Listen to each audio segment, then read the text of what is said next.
इस कार्यक्रम के प्रायोजक हैं रोजगार डेवलपर्स। नमस्कार, आप देख रहे हैं पल्स 24 न्यूज में आपके साथ दिव्या पैन्यूली। वक्त हो चला है नेशनल बुलेटिन का, लेकिन उससे पहले नजर डालते हैं हेडलाइंस पर।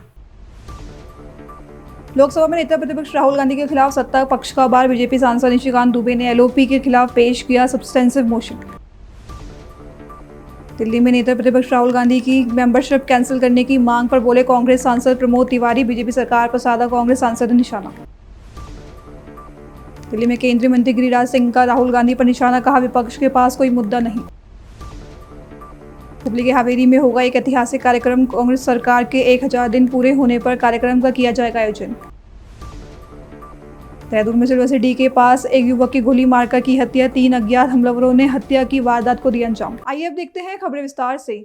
लोकसभा में नेता प्रतिपक्ष राहुल गांधी के खिलाफ सत्ता पक्ष के नेता लगातार हमले बोल रहे हैं। बीजेपी सांसद निशिकांत दुबे ने एलओपी के खिलाफ लोकसभा में सब्सटेंसिव मोशन पेश किया है। इस मामले पर केंद्रीय संसदीय कार्य मंत्री किरेन रिजिजू ने कहा कि सरकार ने लोकसभा में नेता प्रतिपक्ष राहुल गांधी के खिलाफ मोशन लाने का फैसला लिया था।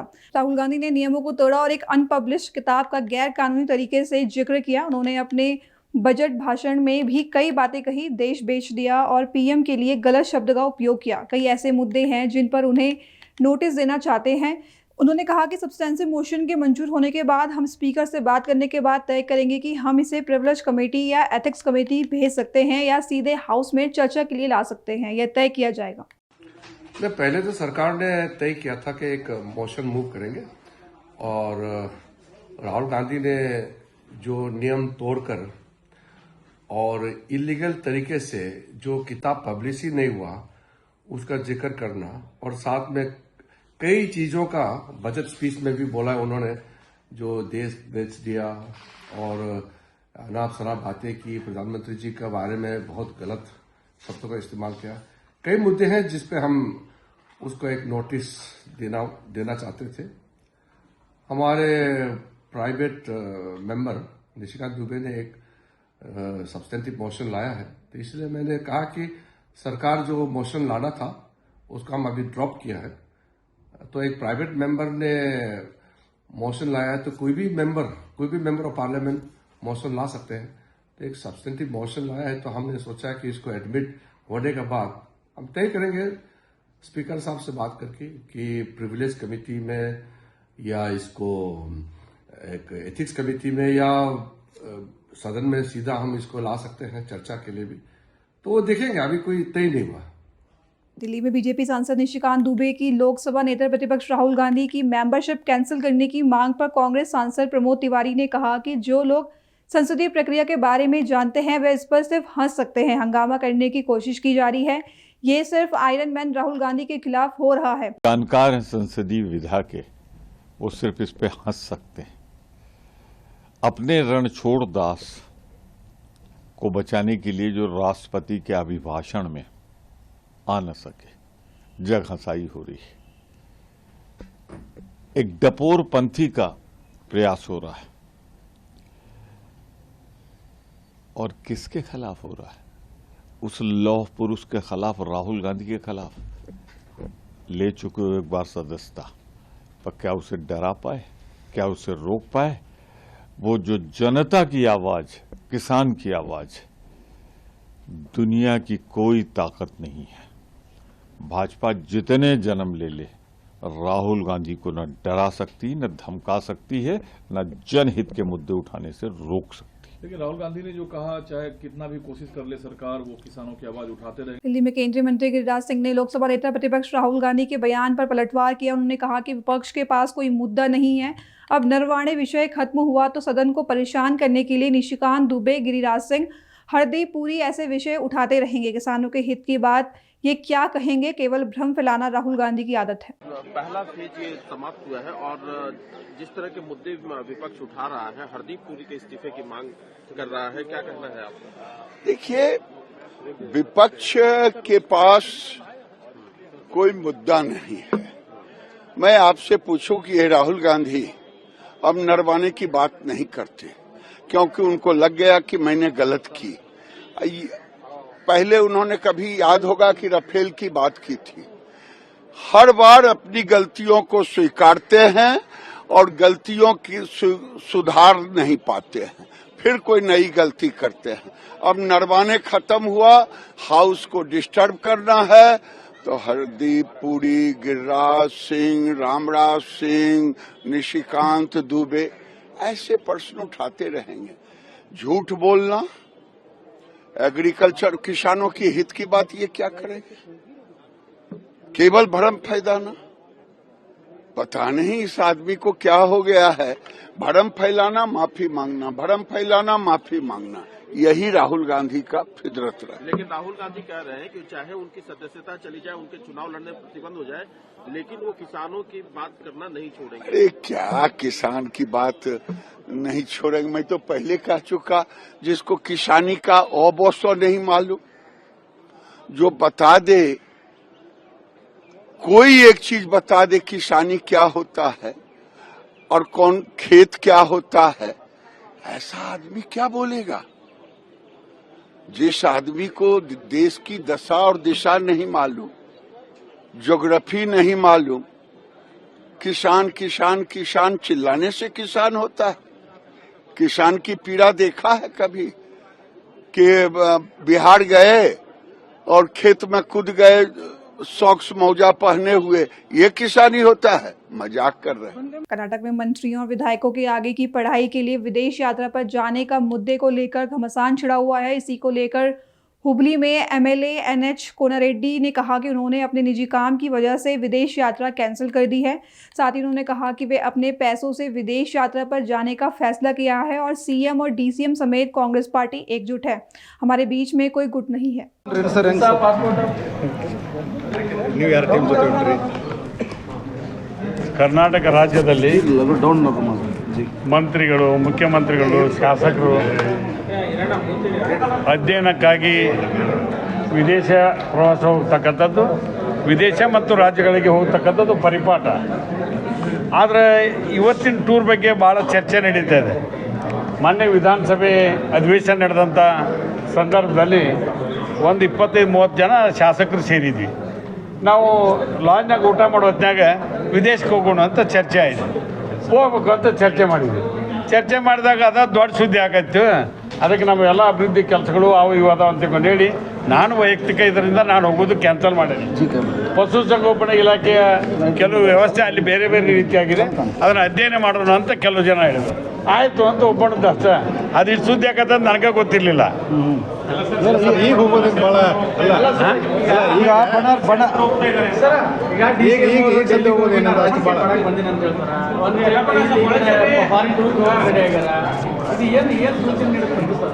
ಅಲ್ಲ, ಈಗಾಗಲೇ ಮುಖ್ಯಮಂತ್ರಿಗಳು ಉಪಮುಖ್ಯಮಂತ್ರಿಗಳು ಸೇರಿ ನಾವೆಲ್ಲರೂ ಒಕ್ಕಟ್ಟಾಗಿ ನಮ್ಮ ತೀರ್ಮಾನ ನಾವೆಲ್ಲ ಒಕ್ಕಟ್ಟಾಗಿರ್ತೀವಿ.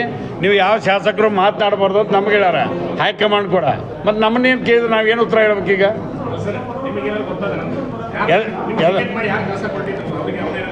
ಯಾರು ಟಿಕೆಟ್ ಇಲ್ಲ, ನಾವು ಹಾಕೊಂಡು ಹೊಂಟೀವಿ. ಹಾಂ, ಎಲ್ಲಿ ಈಗ ನಾವು ಹೋಗೋದಿಲ್ಲ, ಕ್ಯಾನ್ಸಲ್ ಮಾಡ್ಕೊಂಡು ಇಲ್ಲ ಕ್ಯಾನ್ಸಲ್ ಏನು ಮಾಡಿಲ್ಲ. ಮತ್ತೆ ಮುಂದೆ ಹೋಗ್ತೇನೆ, ಈಗ ಹೋಗಲ್ಲ.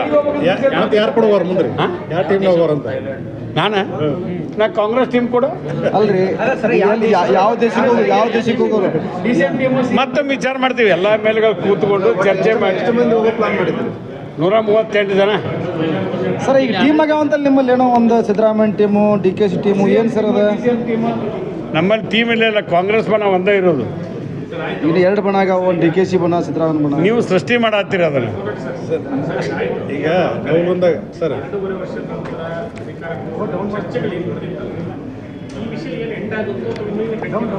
ಈಗ ಹೈಕಮಾಂಡು ನಮ್ಮ AIC ಅಧ್ಯಕ್ಷರಾದಂಥ ಸನ್ಮಾನ್ಯ ಮಲ್ಲಿಕಾರ್ಜುನ್ ಖರ್ಗೆ ಸಾಹೇಬರು, ರಾಹುಲ್ ಗಾಂಧಿ ಸಾಹೇಬರು, ಪ್ರಿಯಾಂಕ್ ಗಾಂಧಿ ಅವರು, ಸೋನಿಯಾ ಮೇಡಮ್ ಅವರು, ಸುರ್ಜೇವಾಲ್ ಅವರು, ಆಮೇಲೆ ವೇಣುಗೋಪಾಲ್ ಸಾಹೇಬರು ಕೂತು ಚರ್ಚೆ ಮಾಡಿ ಏನಾದರೂ ಒಂದು ತೀರ್ಮಾನಕ್ಕೆ ಬರ್ತಾರೆ. ನಮ್ಮನ್ನ ಯಾಕೆ ಮಾತಾಡಕತ್ತೀರಿ? MLAಗಳಿಗೆ ಯಾಕೆ ಪಟ್ಟಿ ಮಾಡತ್ತೀರಿ ಅಂತ ನಾವು ಎಲ್ಲ MLAಗಳು ಒಕ್ಕಟ್ಟಾಗಿದ್ದೀವಿ. ಅಲ್ಲ, ಮೊನ್ನೆ ಸಿರುಗುಪ್ಪಿಗೆ ಶಕ್ತಿ ಪ್ರಶ್ನೆ ಮಾಡಿದ್ರಿ. ಅಲ್ಲಲ್ಲ, ಒಂದು ಹುಬ್ಬಳ್ಳಿಯಲ್ಲಿ ಪ್ರಸಾದ್ ಅಬ್ಬಯ್ಯವರು ಮತ್ತು ಜಮೀರ್ ಅಹ್ಮದ್ ಅವರ ನೇತೃತ್ವದಲ್ಲಿ ದೊಡ್ಡ ಕಾರ್ಯಕ್ರಮ ಆಗಿದೆ. ಮೊನ್ನೆ ನವಲುಂದು ವಿಧಾನಸಭಾ ಕ್ಷೇತ್ರದ ಹುಬ್ಬಳ್ಳಿ ತಾಲೂಕಿನ ಸಿರುಗುಪ್ಪಿಯಲ್ಲಿ ದೊಡ್ಡ ಕಾರ್ಯಕ್ರಮ ಆಗಿದೆ. ಅದಕ್ಕಿಂತ ಮೊದಲು ವಿಜಯನಗರದಲ್ಲಿ ದೊಡ್ಡ ಕಾರ್ಯಕ್ರಮ ಮಾಡೀವಿ. ಕಾಂಗ್ರೆಸ್ ಪಕ್ಷ ಸದೃಢವಾಗಿದೆ ಕರ್ನಾಟಕದಲ್ಲಿ.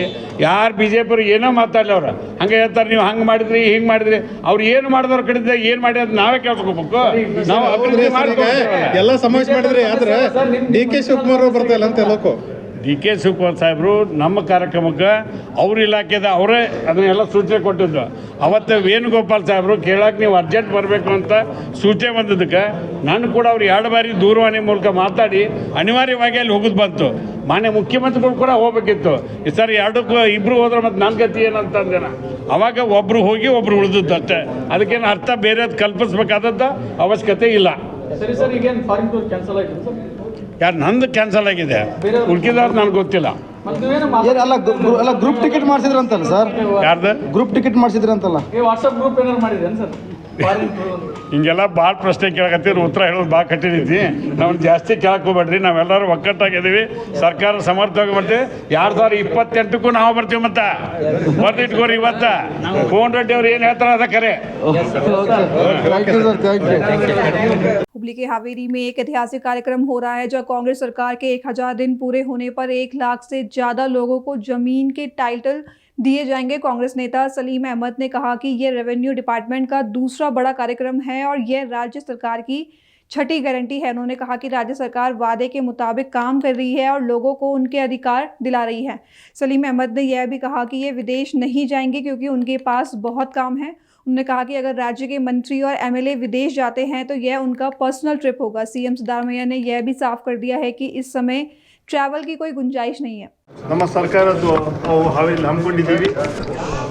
ಸರ್ಕಾರದ 100 ದಿನಗಳ ಹಿನ್ನೆಲೆಯಲ್ಲಿ ಸುಮಾರು 1,06,000 ಜನರಿಗೆ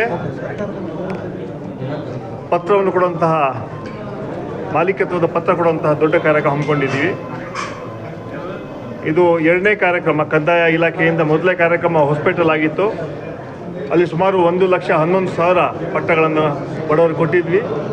ಇದು 2ನೇ ಕಾರ್ಯಕ್ರಮ ನಾಳೆ ಹಾವೇರಿಯಲ್ಲಿ ಕೊಡ್ತಾ ಇದ್ದೀವಿ.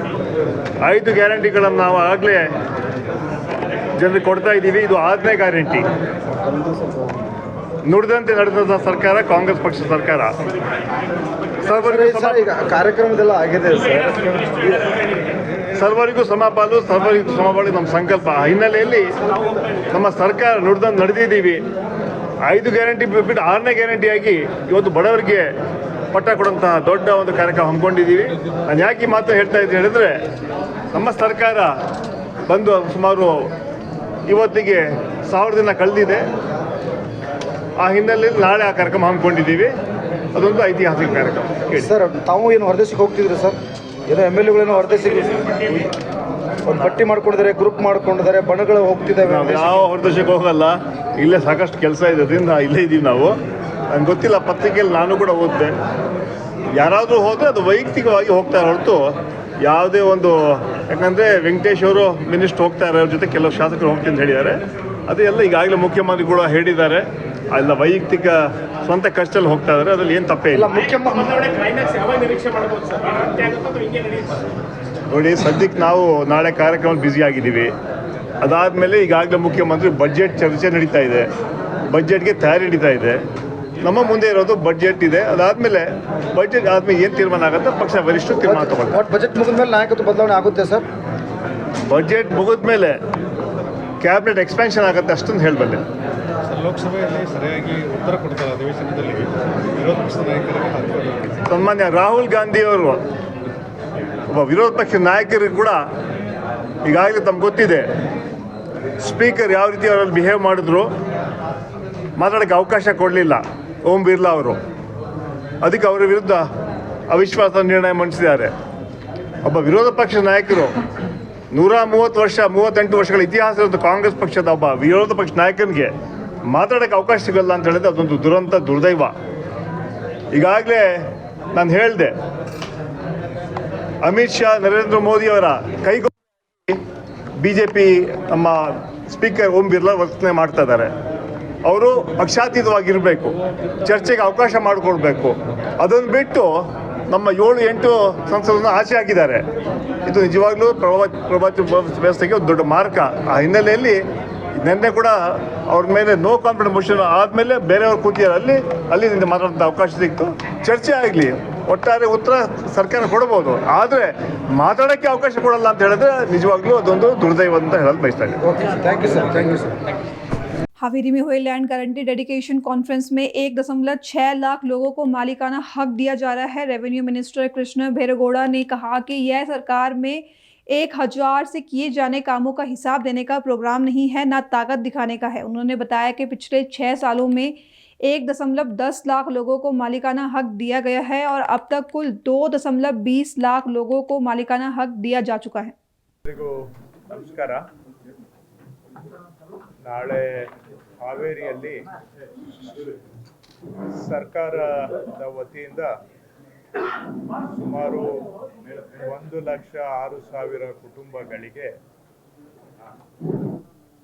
ಹಕ್ಕುಪತ್ರ ಸಮರ್ಪಣೆ ಮಾಡುವಂಥ ಕಾರ್ಯಕ್ರಮ ಹಮ್ಮಿಕೊಂಡಿದ್ದೇವೆ.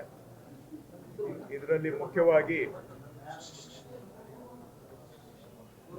ರಾಜ್ಯದ ಅನೇಕ ಭಾಗಗಳಲ್ಲಿ ತಾಂಡ, ಹಟ್ಟಿ, ಹಾಡಿ ಈ ರೀತಿಯಾಗಿ ಅನೇಕ ವಸತಿ ಪ್ರದೇಶಗಳು 16 ವರ್ಷದಿಂದ ಜನ ವಾಸ ಮಾಡ್ತಾ ಇದ್ರು. ಆ ವಸತಿ ಪ್ರದೇಶಗಳಿಗೆ ಕಂದಾಯ ಗ್ರಾಮದ ಸ್ಥಾನಮಾನನೂ ಇರಲಿಲ್ಲ ಮತ್ತು ಅವಕ್ಕೆ ಎಲ್ಲೂ ಕೂಡ ದಾಖಲೆಯಲ್ಲಿ ಗ್ರಾಮ ಅಂತ ಅವುಗಳನ್ನು ಉಲ್ಲೇಖನೂ ಮಾಡದೆ ಈ ವಸತಿ ಪ್ರದೇಶಗಳು ದಾಖಲೆ ರಹಿತ ತ್ರಿಶಂಕು ಸ್ಥಿತಿಯಲ್ಲಿ 16 ವರ್ಷಗಳಿಂದ ಬಂದಿದ್ದಾವೆ. ಹಾಗೂ ಅಲ್ಲಿ ವಾಸ ಮಾಡ್ತಕ್ಕಂಥ ಜನಗಳಿಗೆ ಅವರ ಮನೆಗೆ ಹಕ್ಕುಪತ್ರ ಇಲ್ಲದೆ ಅತಂತ್ರ ಬದುಕನ್ನ ಸಾಗಿಸುವಂತಹದ್ದು 16 ವರ್ಷಗಳಿಂದ ಅವರು ಅನುಭವಿಸಿದ್ದಾರೆ. ಇಂತಹ ಕುಟುಂಬಗಳಿಗೆ ಅವರ ಸೂರಿಗೊಂದು ಗ್ಯಾರಂಟಿಯನ್ನ ಕೊಡಬೇಕು, ಬದುಕಿನಲ್ಲಿ ನೆಮ್ಮದಿ ಇರಬೇಕು. ಮನೆಗೆ ಗ್ಯಾರಂಟಿ ಇಲ್ಲ ಅಂತ ಹೇಳಿದ್ರೆ ಬದುಕಿಗೆ ಗ್ಯಾರಂಟಿ ಇರೋದಿಲ್ಲ ಅಂತ ಹೇಳಿ ಈ ಹಿಂದೆನೇ ಸಿದ್ದರಾಮಯ್ಯನವರು ಮುಖ್ಯಮಂತ್ರಿಗಳಿದ್ದಾಗ ಕಾನೂನಿಗೆ ತಿದ್ದುಪಡಿಯನ್ನ ಮಾಡಿ ಅಂತಹ ಕುಟುಂಬಗಳಿಗೆ ಹಕ್ಕುಪತ್ರವನ್ನ ಕೊಡುವಂತಹ ಅಭಿಯಾನ ಆರಂಭ ಆಗಿತ್ತು. ಹಾಗೂ ಈ ದಾಖಲೆ ರಹಿತ ವಸತಿ ಪ್ರದೇಶಗಳಿಗೆ ದಾಖಲೆಯಲ್ಲಿ ಕಂದಾಯ ಗ್ರಾಮ ಅಂತ ಘೋಷಣೆ ಮಾಡ್ತಕ್ಕಂಥದ್ದು ಕೂಡ ಇದರಲ್ಲಿ ಸೇರಿದೆ.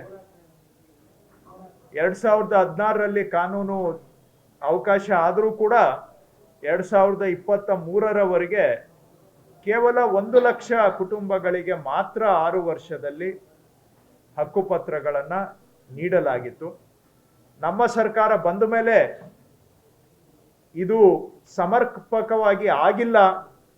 ನಿಜವಾಗಿ ಬಡವರಿಗೆ ಎಲ್ಲರಿಗೂ ಕೂಡ ಈ ಕಾರ್ಯಕ್ರಮ ತಲುಪಿಲ್ಲ. ಇದು ಬಡವರ ಕಾರ್ಯಕ್ರಮ. ಇದು ನಾವೇ ಸರ್ಕಾರದಿಂದ ಪೂರ್ಣ ಜವಾಬ್ದಾರಿಯನ್ನ ತೆಗೆದುಕೊಂಡು ಜನರಿಗೆ ಈ ಕೆಲಸವನ್ನ ಮಾಡಿಕೊಡ್ಬೇಕು, ಅವರ ಅತಂತ್ರದ ಬದುಕಿಗೆ ಕೊನೆ ಆಡಬೇಕು, ಭೂ ಗ್ಯಾರಂಟಿಯನ್ನ ಕೊಡಬೇಕು ಅಂತ ಸಂಕಲ್ಪ ಮಾಡಿ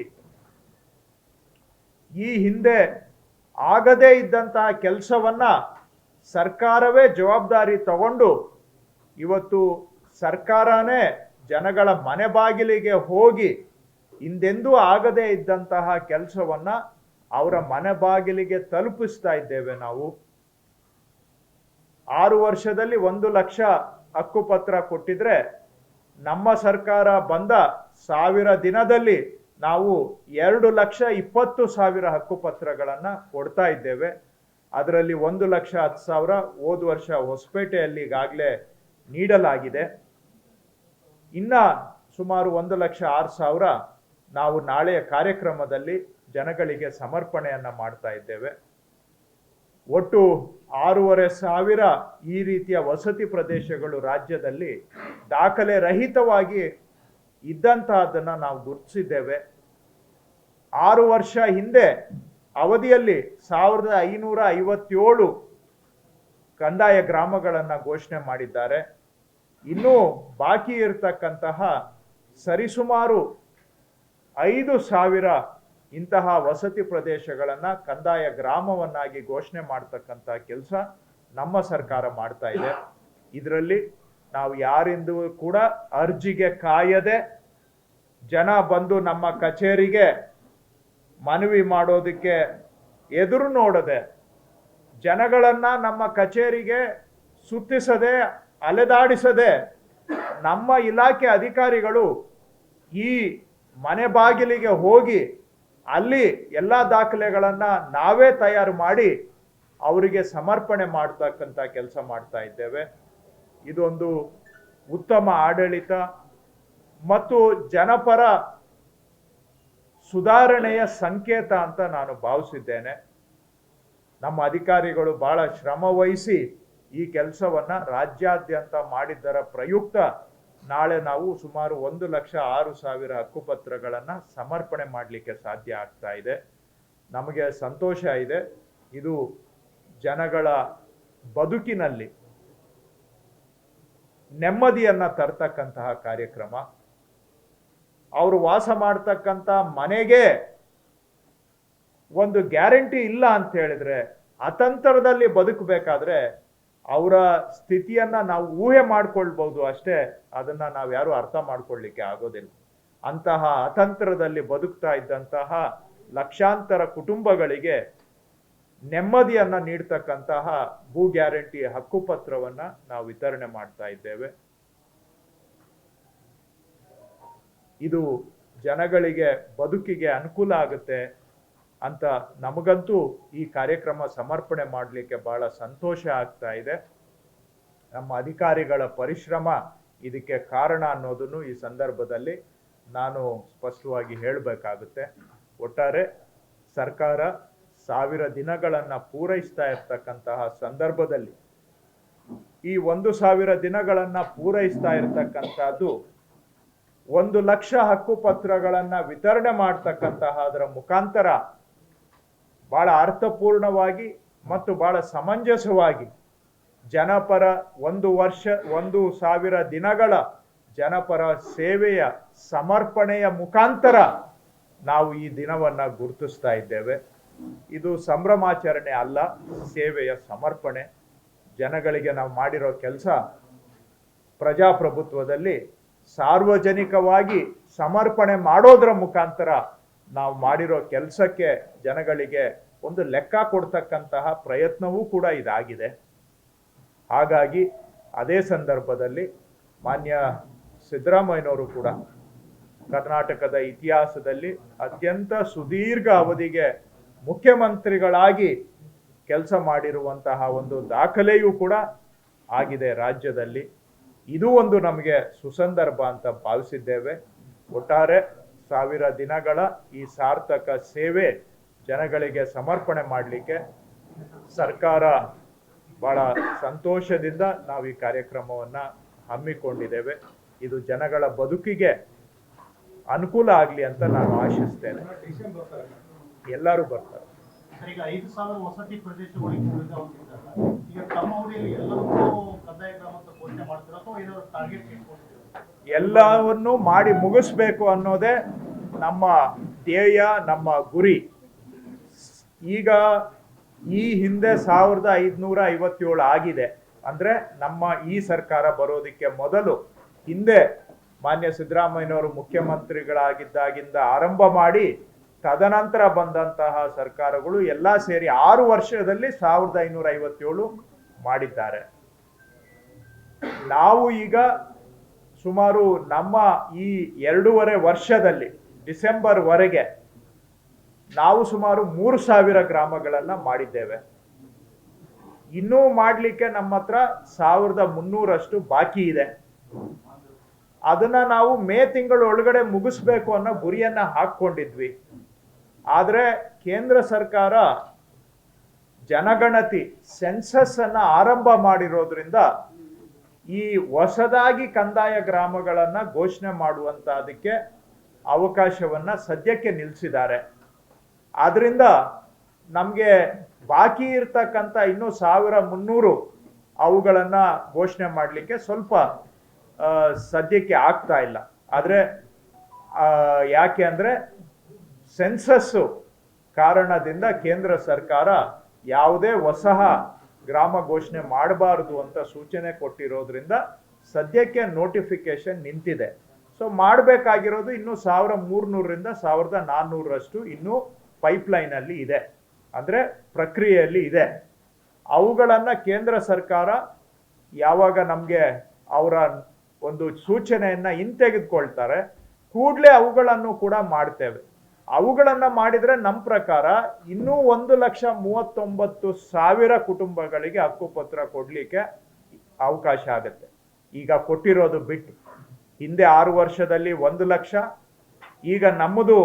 राजधानी देहरादून में अपराधियों के हौसले बुलंद नजर आ रहे हैं। राजपुर रोड स्थित सिल्वर सिटी मॉल के पास जिम से लौट रहे प्रॉपर्टी डीलर विक्रम शर्मा की 3 अज्ञात हमलावरों ने गोली मारकर हत्या कर दी। तो वहीं सूचना मिलते ही पुलिस मौके पर पहुंच गई और जांच शुरू कर दी गई। हमलावरों की तलाश के लिए आसपास के सीसीटीवी फुटेज खंगाले जा रहे हैं। लेकिन अब देहरादून में एक के बाद एक लगातार हत्याओं से प्रदेश की कानून व्यवस्था पर कई सवाल खड़े हो चुके हैं। अभी के लिए बस इतना ही। खबरों के लिए बने रहे पल्स 24 न्यूज के साथ। अब तक नमस्कार। इस कार्यक्रम के प्रायोजक थे रोजगार डेवलपर्स। तुम दोनों की मेहनत बहुत रंग लाई है बेटा, घर बहुत सुंदर बना है। ये मेरे पापा का घर। पता है, देख तेरे पापा की नेम प्लेट अपने हाथों से लगाऊंगा। नेम प्लेट तो लग चुकी पापा।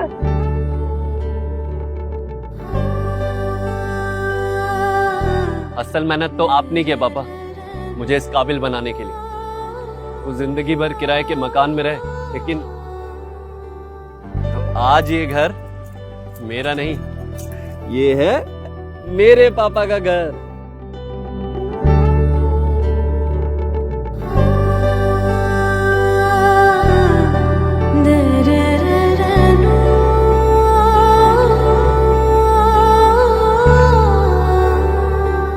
उड़ान सपनों की, आंगन खुशियों का और साथ सकर्णी का।